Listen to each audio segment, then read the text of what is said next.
Hello, I'm Viola from Mystery Bees Apiary, and today I'm going to explain to you why I got stung. Surprisingly enough, it wasn't because I wasn't wearing safety gear. Well, more or less.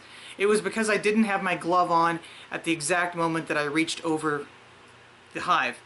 But since you guys couldn't see it from my angle, I'm not sure you understood what was going on there, so I just figured I'd explain it. Yesterday was a cold day. It was a very windy day.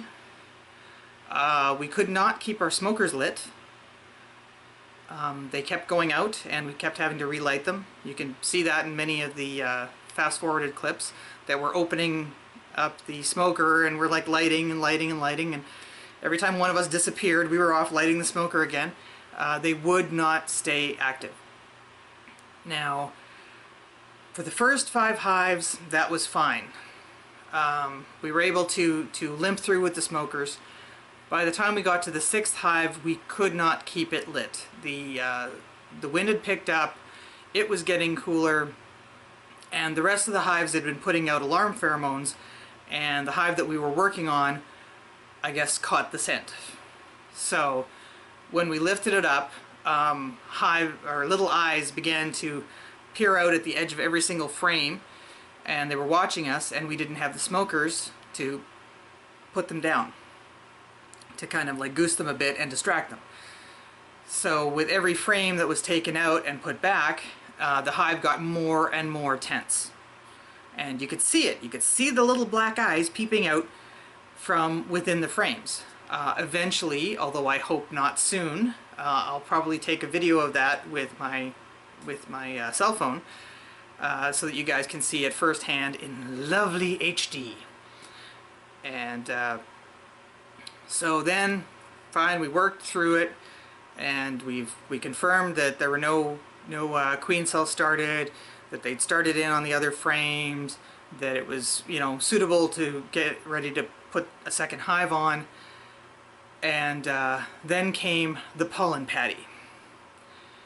Now, from where I had the camera, you guys couldn't see this, but the pollen patty had kind of, when we were working with it, it had slipped out and kind of off the edge of the first level of the hive. So Teresa was holding the box. She said, "Can you move the pollen patty?" I had just taken my glove off to get my camera to take a photo of this pool of very angry bees that were sitting on top of the hive. She said that. I just wanted to get the bees tucked in and over and done with, and so I reached over this pool of bees to grab the edge of the pollen patty. I did not make it to the pollen patty. My hand went over them. 7 bees jumped up, nailed my ring finger on my right hand, and well, pardon me, they jumped up and onto my finger. Only one of them got me. He got me right in the knuckle, right there, and pardon me, she got me in the knuckle. And so I backed away from the hive. I scraped off the stinger.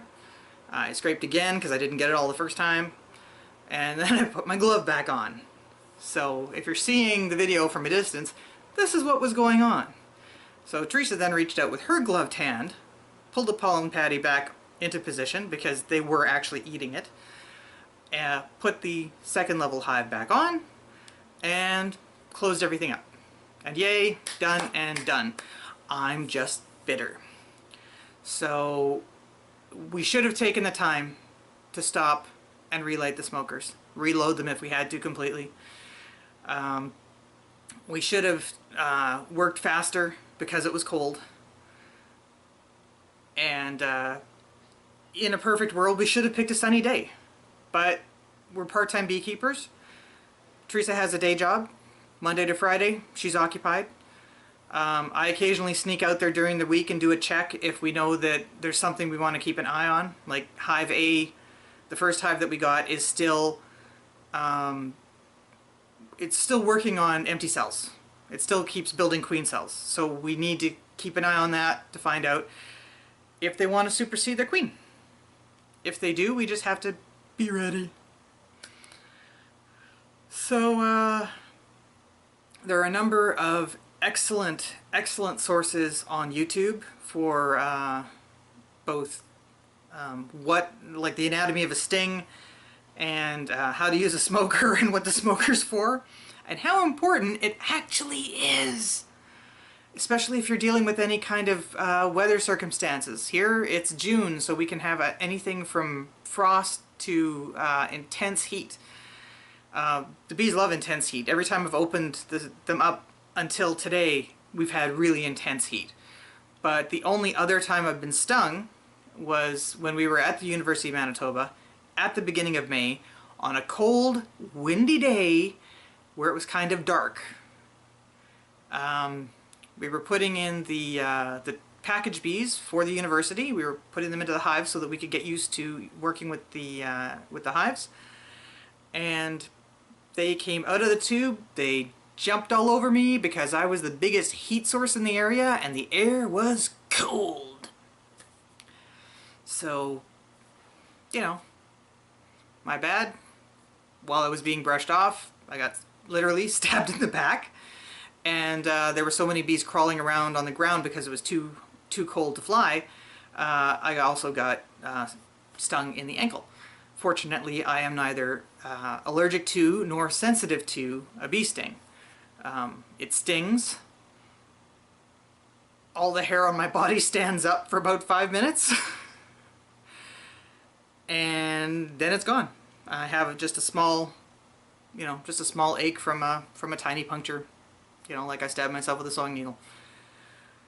Well, I just wanted to let you guys know exactly what was going on, because we did have you way out in the field and we were in there just working away. So thanks to those who have liked and subscribed on the channel. Share us if you can, if you want to. Please share me. Wait, no, that sounds creepy. And I hope you have a good day. Thanks for subscribing. Thanks for watching. Thanks for being on YouTube.